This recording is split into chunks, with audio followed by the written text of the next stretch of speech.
play tag with a Tyrannosaurus. Look, I don't have time to fight about carrots now. I mean, who does? All right. Put myself back together here. Okay. So let's talk about a weird story that happens in the Hebrew tradition. So the Ark of the Covenant. You know, the one that melted all the Nazis' faces off in Raiders of the Lost Ark? Somebody stole it at one point, and they took it away, and then they get it back, and they bring it back into, that's how we won the war. And they bring it back into Jerusalem, and it says the king of the land, King David, is out there dancing with all his might in a linen ephod. So he's out there in his Old Testament tighty-whities, dancing with all his might. And then this story is so weird that they wrote it down. It's thousands of years old, and we still have it today. And here's what they wrote down. They said, as the ark was entering the city of David, Michal, daughter of Saul, this is David's wife, watched from a window. And when she saw the king leaping and dancing, she despised him in her heart. So here's the situation.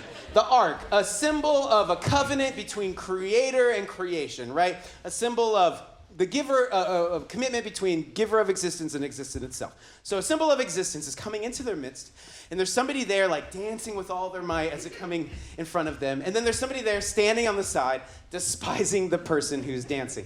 How do we become people in the presence of existence who know how to dance? And then how do we become people who despise those who figured out how to dance? This is what I want to talk to you about. And we should start by talking about superheroes. Friends, have you seen that latest superhero thing that came out this week? You notice I don't even have to give a name to it. You're like, woo!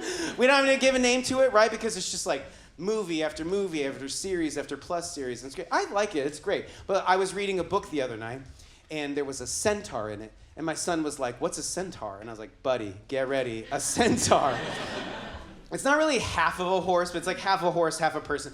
It's like 3/4, take off the neck, and then you put a human torso on. It's like half a horse, half a human. And he's like, that's weird. And I was like, I know. I was like, think about it like an ancient superhero. Back then, they didn't think about laser beams coming out of their eyes or cutlery out of their hands. They just said, what's bigger than us? Horses! And that's how they made superheroes. Think about it. A minotaur, half a cow. A fawn, half a deer. It's just half of animals, all right? And he was like, well, it's still weird. And I was like, it's true. I can't believe, was nobody back then was just like, Todd, we're not saying centaur, dude. Why are you trying to get this going, right? Like, what was the vetting process for the centaur? So I thought about this too long and hard, but I think we should just kind of run through quickly the pros and cons of the centaur just to see if we're into it. And look, this first one, I don't even need to say it out loud. We all know we live in a culture that sometimes is like, is bigger better. We've all heard it, okay? And I just have to say that that's there. I would like to say, though, that this is mostly a male-oriented conversation because I've been married 18 years, and I've never heard my wife said, hoping for a bigger vagina, okay? So, number 2, we've all been at a parade, and you're there, and you're watching all the magic go by, and you're like, parades are so magical. How do you get in a parade? If you're a centaur, you're invited to every parade. Number 3, you get to ride in a trailer. You're a big deal. Like Lightning McQueen in the movie Cars. You're getting a back rub, listening to hip hop. When you're a big deal, you get your own trailer. Number 4, instant Budweiser deal. Because you are the consumer and the Clydesdale at the same time. You're bridging and making harmonious the alcoholic beverage industry. And then number 5, fast track to a police officer. Anywhere you want. New York City, Central Park. You're a horseback cop. You're a horse cop, actually, and your job is mostly to take pictures with tourists and then do background work in the movie Elf. So those are some pretty strong pros. There are some cons. This first one, I think it's really funny. I always have a hard time really portraying it, but I know the city okay. But imagine where adults are hanging out at 1:30 in the morning, okay? Maybe it's more towards the college campus, all right? And then just imagine you're a centaur. Just clop, clop, clop, clop, walk. Because somebody's gonna be like, hey,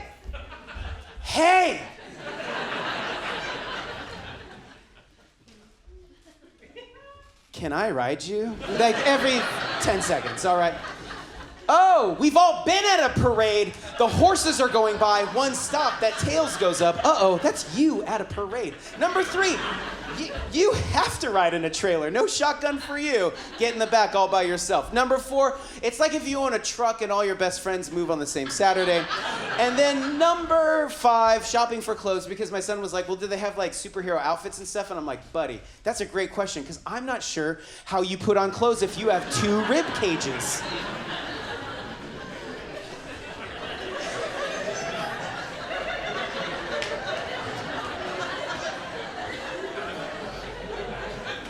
I like this meme because you think you know, and then you're like, wait.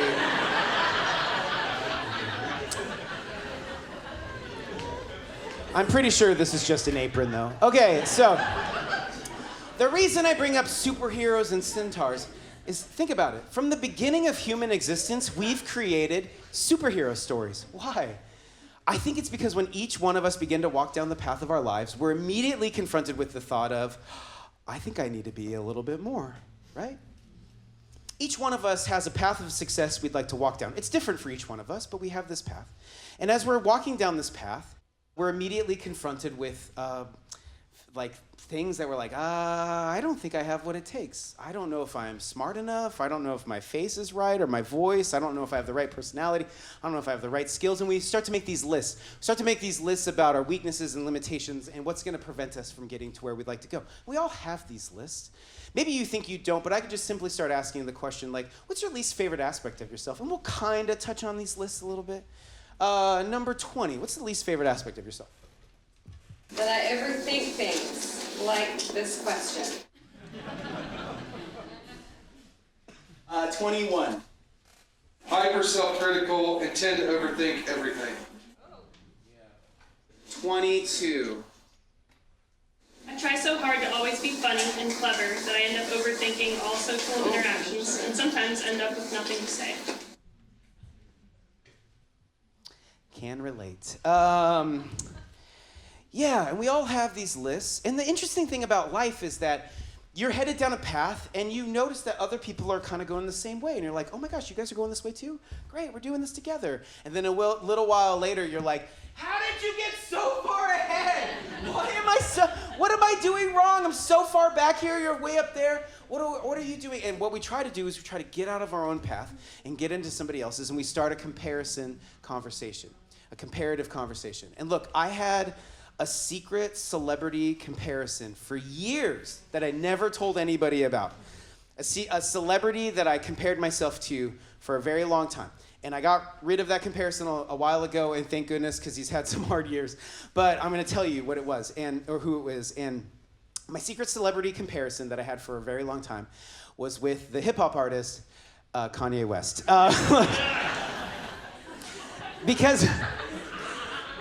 Because I met him one time, all right? I met Kanye West one time.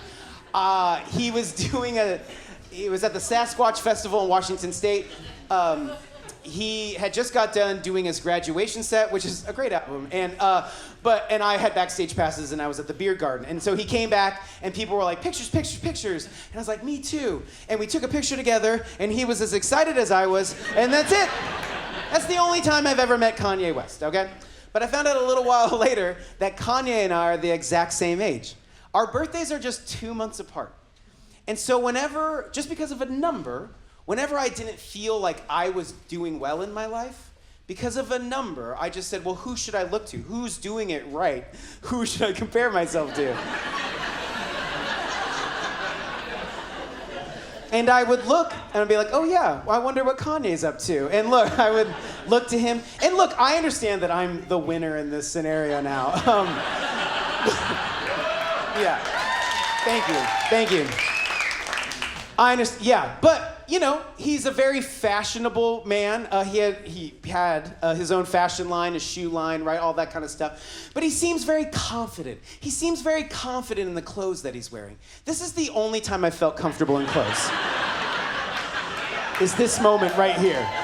You can tell by that power stance that I peaked very early, okay? Kanye, he used to perform, sell out arenas and stuff like that. I do some performing. And here's the 6 people that came to one of my shows in Minnesota one time. That picture's weird if you don't know what it's from. He'll say things on television. He'll affect culture. He's a celebrity, you know? For better or worse, celebrities have power that affect culture. He says things on television. And look, I was on TV one time, and I don't know if it affected society, but it was pretty cool. I was a contestant in 1999 on The Price is Right with Bob Barker. Yeah. And it was really cool in 1999 to bleach your hair white, and that's not a puka shell necklace, it's a hemp necklace made by a girl in college I was into. And no, I played for a car, I went and spun the wheel, I made it to the Showcase Showdown, and I won. I am a Showcase Showdown winner. I have lived all your game show fantasies. Look, I spun the wheel, and guess what I got? I got a 90 on my spin, and I stayed. And I looked at my friend Alan in the audience, and I was like, 90. So, look. I definitely beat Kanye there. But like, we're now also in an age of social media, and that is feeding that comparison. And look, I'm not here to poo-hoo social media. I understand that I'm here because of social media. Thank you for your support. But it's messing us up a little bit. We all kind of know it's messing. Let's talk about how it's messing us up. Okay, so look, say you want to plan a wedding. And like a wedding is like a crazy thing to put on nowadays. There's so much pressure and stuff, right? So you need some ideas. And you go on Pinterest and you type in wedding ideas. And then this like catalog of like bridesmaids dresses and color schemes and flower arrangements. Oh, so many things. But you're organized and you're making all the boards, you're putting it together, you print everything out and you have a folder this big in your room where it's all there, and the day of your wedding comes and it's organized and it's amazing and it's perfect. It is a Pinterest-worthy wedding. Except it's like a little more humid than it normally is this time of year, and nothing's really like flowing in the wind. It's all just kind of like na na na na. I'm having a great time. Na na na na. Na na. No, I'll wear this dress again. Na na na na. Na. I've seen you bridesmaids. Yeah. Say you want to get better at cooking. Oh, and you're like, look, I don't have to make like Thanksgiving dinner for my family. I'll just start with something easy like cornbread and hot dogs. How hard can that be? Turns out, not as easy as you think.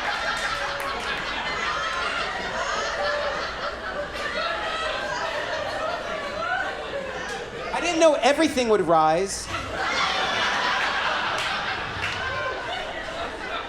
All right, let me get that out of there. Oh, say you want to travel. Oh, we've all seen these photos of somebody like in an exotic land, having an adventure of a lifetime, finding themselves, usually wearing a fedora. And you're like, I'd like to go on an adventure of a lifetime. I'd like to find myself. I'd like to wear a fedora. And so you save up all your money and you travel 37 hours by plane and bus and rickshaw, only to find out that everybody else had the same idea.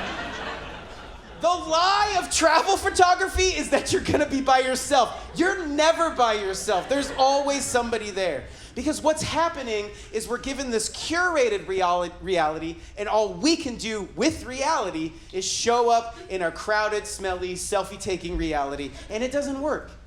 And it doesn't work. And we're on our phones, our devices going, it doesn't work, it doesn't work, it doesn't work, it doesn't work. And look, we've been doing it doesn't work now for so long that we're finding stats and statistics and things that are saying that we're actually not enjoying our lives, we're actually disappointed with them. Because I think what's happening to us is we're like, it doesn't work. This doesn't work for me. This doesn't work because of me.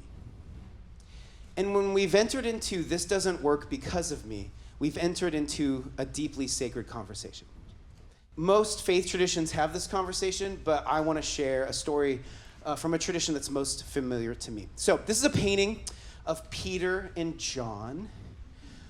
In this painting, a few days earlier, their friend got executed and put in this tomb. Their friend this morning came to check on the body. The tomb, it was empty. She came back and told them, and so they're running to see if what she said was true in this painting. Now, John, here in the white, he wrote some books that are in the Bible. They're all bestsellers. He makes amazing royalty checks, okay? And I don't know if you've read any of his books. They're pretty good. One of them is kind of like a spiritual memoir. It's about like a time in his life that was most transformational with a time with his friend. And It's interesting, though, as a writer, he writes the book in a third-person perspective. So he doesn't say I, he's talking like he's a narrator. And he's actually in his own book. But instead of calling himself by his name, he gives himself a special book name. And I know some of you know this, but in his own book, he calls himself the disciple who Jesus loved. That's a tad arrogant to write your own book and be like, I'm the one. We'll come back to that in a second. Peter, we don't have time for an in-depth Bible study. You're welcome. But we know some highlights.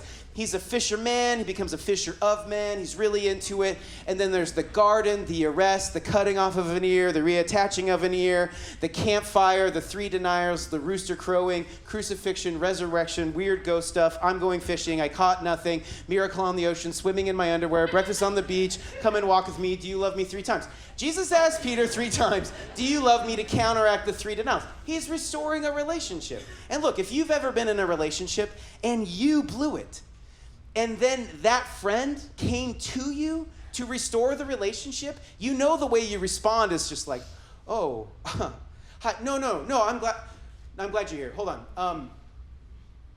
Sorry, I can't believe what I did back there, and I just didn't know what to say. And I was so embarrassed, I was so disappointed, and I know I hurt you. And I'm really sorry. I'm glad you're here. I've missed you.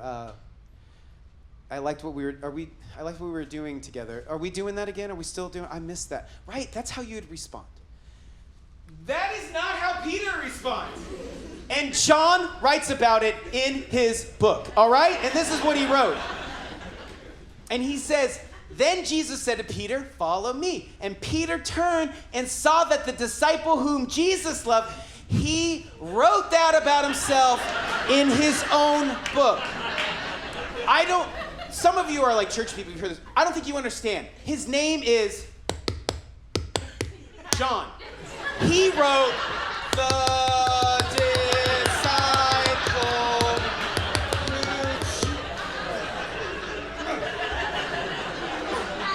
Jesus loved.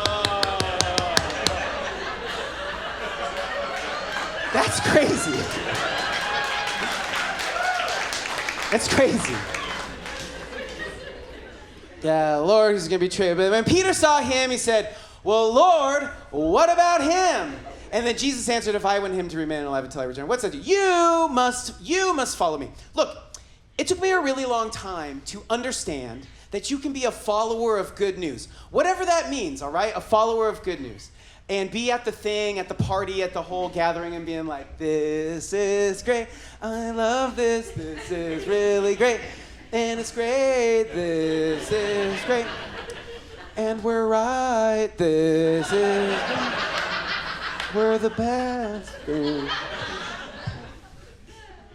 Hey, can I ask a question?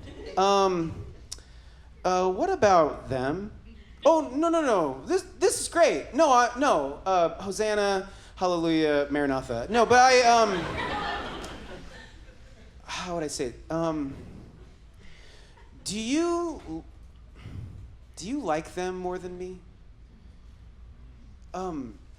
Because their life looks amazing. And honestly, my life really sucks right now. And as far as I can tell, we're doing the same thing. Do you like them more than me? You can be that kind of follower.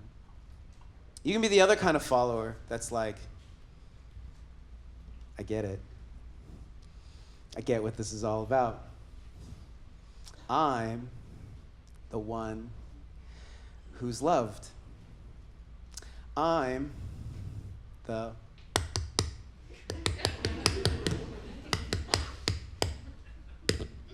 beloved.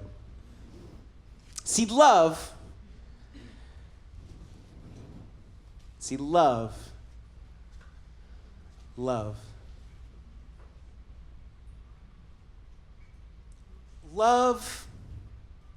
Love wants to pour itself out into you.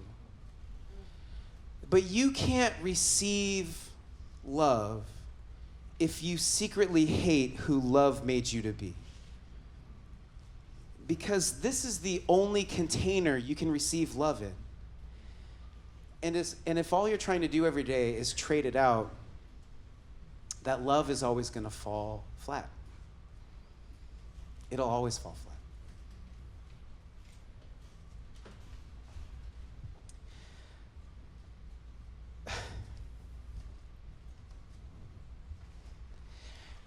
I ended up at a charismatic meeting one time, just one time. Look, I grew up Lutheran. Like, we didn't talk about the Holy Spirit. He's like a bad uncle that doesn't come to holidays anymore. And I don't know if you've been to a charismatic meeting, but it's very exciting. There's like bands and flags and jazz hands. It's all very exciting.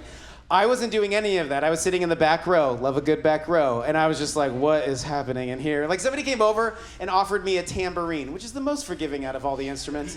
I was like, would you like to join? I was like, no thanks, I'm okay. I'm just kind of watching. And that's what I was just watching everything happening, and all this stuff's going on. And I was looking around, and then I noticed a man in like the far back dark corner.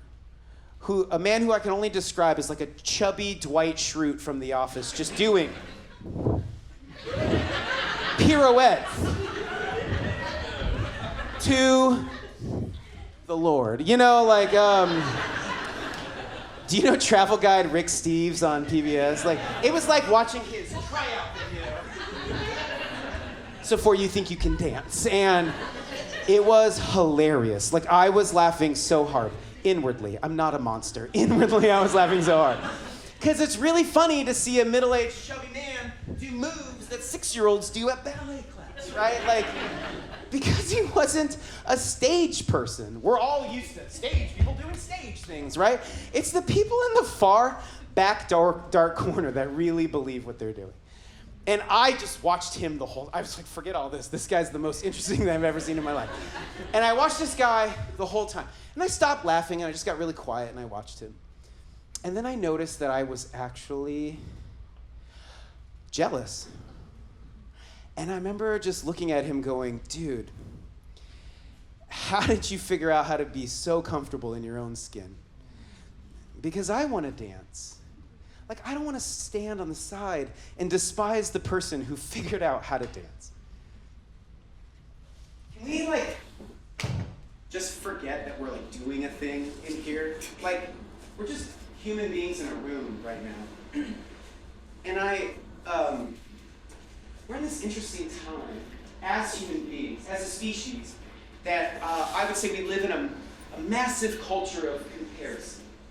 Because more than any human beings have ever faced, because of our technology and our devices, we can watch, if you want to, you can watch all kind of human lives unfold in front of you. And it's very exciting and entertaining, a little bit voyeuristic, right? And it's literally starting to kill us. And we're having conversations in our government and in Silicon Valley or wherever that went after the pandemic about what we're going to do with this technology and stuff. Like, I think we're going to figure it out. It's still very new. But until then, we need some kind of like mental health practice, spiritual practice to live in this massive culture of comparison. And I started doing this thing out of necessity, but I started doing this thing. And it really works for me, and I want to teach this to you. This is the next practice. The first one's kind of like, I'm on my way, or doing the wonder filter. This is the next one. And whenever you find yourself in a comparative narrative, a comparative conversation, you just need to stop what you're doing and just go, no. You need to move from comparison to contribution. So, whenever you find yourself in a comparative conversation, just stop what you're doing and move from comparison to contribution. You can just go, no. I'm a contribution. I can be a contribution. I'm a contribution today. Because if what comparison is getting out of your own path and getting into somebody else's, then the Tyrannosaurus Rex of giving up is right. You do suck. You suck at being somebody else. What contribution is the slow daily work of uncovering the hidden path of desire that's been put in you to walk. I'll say that one more time. Contribution is the slow daily work of uncovering the hidden path of desire that's been put in you to walk. I'll give you an example. Have you ever done this? Like maybe somebody offered you coaching or something and you had to do like a timeline of your life and you go back, you like look at all the things and then you're making the timeline and then you're like, oh my I've been on a path. I've been on a path this whole time. I got to here, and then it led to here, and I saw the hand of providence here, and then it led to this, and I met my spouse, and then it did this, and then this worked out, and then you get to your present day, and you're like, and it's over. And then you look in your future, you're like, probably nothing, right? Like, contribution is that slow, daily work of uncovering that hidden path of desire that's been given for you to walk. And look, contribution doesn't necessarily mean making things, although I think there will be artifacts to the work that you're doing. Contribution is really your love catalyzed. What do you love and why? I ordered those. What do you love and why? I love pizza, like we all do, because pizza is heated up bread, sauce, and cheesecake. And when you put it inside of you, joy emanates out of you. You become like an Italian Care Bear, just Care Bear staring everybody like, have you had it with prosciutto and honey? It'll change your life, right? But I also love pizza because my parents used to take my brother and I when we were kids to this pizza parlor, and we would play Teenage Mutant Ninja Turtles while they ate side salads, and then we'd sit and eat together as a family. Eating pizza reminds me that I came from a family that loves me. Do you understand that that's the plot of the movie Ratatouille? And if Pixar's making billions, so should we. All right, so let's hear some loves. What's something you love and why? Number 23. I love Diet Mountain Dew. Like love, real love. I'd marry a bottle of that. 20 more. I love adventure, traveling, experiencing new cultures, being spontaneous and doing fun things, even if they push me out of my comfort zone. When I'm living adventurously, I feel like I'm making the most of the season I'm in and living a life I won't regret. Yeah, 25. Days where everything goes as planned, when I can live in the moment and not be on, where I can feel peace and things are as they should be, and a nice cup of coffee. We actually have a word in our culture, which is one word for what you love and why. And that one word is gratitude. Gratitude is what you love and why. And it's been proven by therapists and psychologists that if you were to write down 3 what you love and whys every single day, saying something like this, like a gratitude journal, it would do a number of things to you. 1, it improves your mental health. 2, it improves your physical health. 3, it improves your sleeping habits somehow. But what you're also doing is you're creating a catalog of loves. You're making a catalog of what you love. Because when the Kanye West of your life, let's not do Kanye. What's your name? Daniel. Hi, Daniel.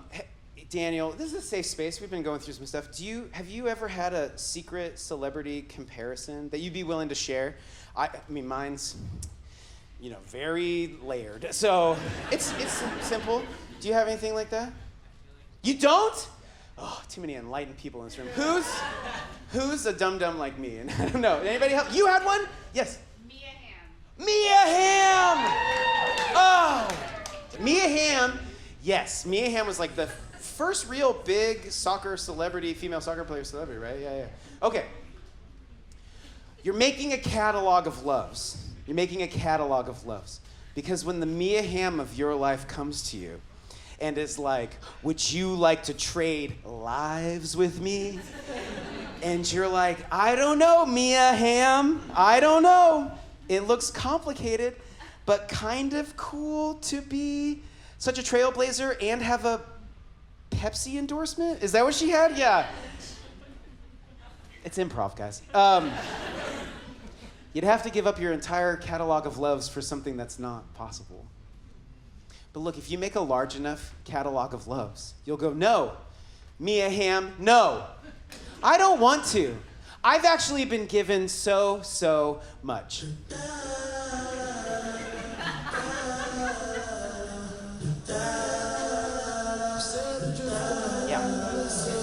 I love this song by PM Dawn, Hooked by Spandau Ballet. I love it because it reminds me of my junior high crush, Lynn Marth, which never amounted to anything, but I love the feeling. Because to deeply love something is the greatest feeling of all. And to love is to desire, and to desire is to want to be here. And this song reminds me of what a joy it is to be here. My favorite smell is low tide. I love a good low tide. I grew up in a small Pacific Northwest beach town named Mukilteo, so the smell of salt and decay was always around. Low tide is magical because it reveals a world that is mostly hidden, and to walk around the tide pools and scattered kelp beds and witness that hidden world is to remember that what we see is not all that there is. I love rolled up socks in a drawer. I love plastic sandwich bags with or without sandwiches in them. I love a good rainstorm. I love the way my body feels after a long swim. Oh, and I love my body. Look, I'm trying, all right? I've been programmed to see it as not good enough for so long, mostly in Speedo situations, that I forget how awesome it is to be incarnate in such a magical and biological masterpiece. And I actually remember this the most when I hug my kids. I remember when my daughter was like a little baby and I was laying on the bed with her, and I swear I heard the voice of the Almighty tell me that she was going to be a gift to the world. And when God tells you a secret, you don't ever forget it. I love church. Not necessarily what we've made it in North America. Like, there's a lot of fluff that can go away as far as I'm concerned. But here's what I do love. I love that what happens to my eyes and my ears and my heart when I'm in the midst of a gathering. The poet Rumi has a poem that says, "Where are we going on this glorious journey? To your house, of course." And I believe this poem the most when we gather in its holy name. And so I love you, the giver of my existence, even though I have some deep questions about your invisibility and the suffering of this world. Oh, and the absurdity of salmon migration. I see that you've given us the gift of existing. And admittingly, it's very trying at times. Like, there's a lot of loss. Don't get me wrong, there is a lot of loss. But what a gift to receive, and what a world to love, and a cup to drink deeply from. So thank you for my life, this one, with its never-ending dad tummy, and its creaky 40-year-old knees, and its proclivity to melancholiness. I'm an Enneagram 4, if you know what that means.